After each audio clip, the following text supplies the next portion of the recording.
अच्छा, प्रशांत किशोर के लिए पहले तो आम राय मैंने पढ़ी लोगों की कि प्रशांत किशोर टीवी और सोशल मीडिया पर ज्यादा, जमीन पर बहुत कम फैक्टर है, जमीन पर उतना असर अब चुनाव के पास प्रशांत किशोर का बिल्कुल नहीं दिखाई दे रहा है। हाँ, लेकिन बीजेपी के कुछ सेक्शंस, वोटर के सेक्शन जो हैं वो प्रभावित हैं प्रशांत किशोर से, जिसमें खास तौर पर ब्राह्मण वोटर की बात हो रही है। लेकिन उनको भी अब ये लगने लगा है कि ये चुनाव लड़ने के लिए लड़ रहे हैं, जीतने के लिए नहीं लड़ रहे हैं। बीजेपी का अपना आकलन ये है कि एनडीए की 12 सीटों पे वोट कटवा की भूमिका में आके प्रशांत किशोर डैमेज कर रहे हैं इनकी संभावना को। वो 12 सीट छोटी नहीं होती, मतलब 243 की इसमें अगर 12 सीट पे आ रहे हैं तो बीजेपी मान रही है कि जैसे भागलपुर के बीहपुर की बात कर लें, जमालपुर की बात कर लें, कई मतलब ऐसी सीटें हैं जहाँ पे, छपरा की बात कर लें, कई ऐसी सीटें हैं जहाँ पर पीके का कैंडिडेट एनडीए के लिए मुसीबत खड़ी कर रहा है। वो इनके लिए कंसर्न है कि कैसे इसको हम जल्द से जल्द डैमेज कंसर्न है, बट मैनेजेबल। हाँ, 12 सीट है तो वो क्या है ना कि बाय डिफॉल्ट भी ऐसा हो जा रहा है। अगर जमालपुर को केस लें आप, मुंगेर से एकदम सटा हुआ है, तो वहां पर जेडीयू से ब्रह्मानंद मंडल पूर्व सांसद थे, उनके सुपुत्र लड़ रहे हैं। पीके वहां से, और वो यादव और भूमिहार बहुल सीट है, पीके ने वहां से एक यादव को दे दिया है, आरजेडी ने वो सीट आईआईपी को दे दिया, ताती को। तो अब क्या हो गया कि यादव को लग रहा है कि हम तो अपने जाति के लोगों को वोट देंगे, और भूमिहार के पास विकल्प नहीं है किसके साथ जाएंगे। ये कुछ सीट का आपने जैसे बताया, वो इंडिविजुअल कैंडिडेट का भी कुछ मतलब by default larger imagination capture कर ली हो उन्होंने, जैसा पहले लग रहा था, ऐसा नहीं। बाइपोलर हो जाती है ना, तब ये सब फैक्टर आखिर में आते आते साफ हो जाता है। शुरू में लगता है कि ये वहां चैलेंज कर रहे हैं, यहाँ चैलेंज कर रहे हैं। ठीक है, पीके की हालत वही होगी जो उत्तराखंड में 22 में अरविंद केजरीवाल की हुई। अच्छा, उत्तराखंड वाले अरविंद केजरीवाल। हाँ, उत्तराखंड वाले। दिल्ली वाले तो नहीं। अरे ये पॉइंट्स तो बहुत थे, लेकिन क्योंकि मुझे आपको सर्वे भी बताना है, आखिरी पॉइंट, कांग्रेस केवल खुद नीचे नहीं जा रही, महागठबंधन को भी नीचे ले जा रही है। वो तो पिछली बार भी किया था उन्होंने। सहमत है साहब? हाँ, तो प्रूवन है, मतलब जो इससे पहले वाले चुनाव में किया, और राहुल गांधी जो बोल रहे हैं उसका उद्देश्य तो एक ही नजर आ रहा है। भले ही उनकी मंशा ना हो, लेकिन हो वही रहा है। मनसा तो सबसे ज्यादा आरजेडी का नुकसान। मनसा नहीं होती तो 11 सीट पर दोनों एक दूसरे से लड़के हो रहे होते भाई। इंडिया के महत्वपूर्ण अघोषित गठबंधन के साझेदार कांग्रेस पार्टी है, ऐसा बहुत सारे लोग कहते हैं। चलिए खैर, अच्छा किया आपने कहा, मैं कहता तो ट्रोल हो जाता। भाजपा के लिए वरदान चर्चा होती है, भाजपा के लिए सर्वे आपको मैं बता रहा हूँ 58 सीटों का, पहले फेज की 58 सीटों का, मतलब 121 में से लगभग आधी, मतलब पूरे बिहार की 1/4 सीटें। और ये मिथिलांचल, कोसी, मगध, ज़्यादा जानकार लोग बैठे हैं, रीजन समझते हैं कौन कौन सी बेल्ट है, तो वहाँ की 58 सीटें हैं ये। इनमें ये भास्कर का सर्वे ये बता रहा है कि एनडीए को 38 से 39, 38 to 39 आउट ऑफ 58, 38 से 39 सीट्स मिल सकती हैं, जिनको पिछली बार 33 सीट मिली थी, मतलब 6-7 सीट का फायदा हो सकता है इन 58 में एनडीए को। महागठबंधन को पिछली बार मिली थी 24 सीटें, इस बार उसको आ सकती हैं 18 से 19 सीटें, मतलब उसको आप माने 4-5 सीटों का नुकसान होता हुआ इन 58 सीटों में दिखाई दे रहा है। तो इसको आप, वैसे हर रीजन की अलग तासीर होती होगी, लेकिन चूंकि हम आज एक सेक्शन की बात कर रहे हैं तो इससे एक अंदाजा आप लगा सकते हैं।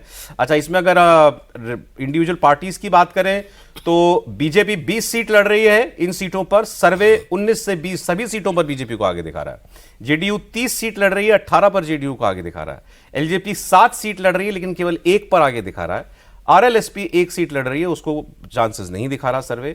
आरजेडी 31 सीट लड़ रही है, इनमें से उसको 14 से 15, मतलब 50% स्ट्राइक रेट दिखा रहा है सर्वे।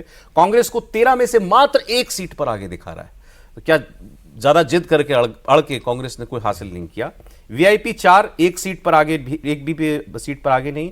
सीपीएम 2 1 पर आगे। सीपीआई 4 लड़ रही है, 1 पर आगे दिखा रहा है। सीपीआईएमएल 6 सीट लड़ रही है, केवल 1 सीट पर आगे दिखा रहा है। सीपीआईएमएल का शायद बहुत बेहतर रिकॉर्ड था पिछली बार, इस बार उसका स्ट्राइक रेट मतलब 1/6 बताया जा रहा है। और आईआईपी 1 ही सीट लड़ रही है, इनमें से 1 सीट पर भी आगे नहीं दिखाई दे रहा। तो मतलब इस पहले फेज की 3 हिस्सों की आधी सीटों पर एनडीए मैसिव लीड में दिखाई दे रहा है इस भास्कर के सर्वे के मुताबिक। सर, मुझे लगता है कि इस सर्वे पर टिप्पणी करना इसलिए उचित नहीं है कि न इसका अभी सर्वे साइज हमें पता है, सर्वे की साइज क्या है वो पता नहीं, सैंपल साइज पता नहीं है। नहीं, ये उस टाइप का सर्वे नहीं है, ये क्वालिटेटिव सर्वे है। जो तो ये बातचीत करके लोगों से, वो जैसे सुबह क्या होता है, सुबह जैसे हम लोग चैनलों पर क्या करते हैं, सुबह 9 बजे तक तो प्रोड्यूसर्स के हिसाब से ही सीटें ऊपर नीचे होती हैं ना चैनलों की।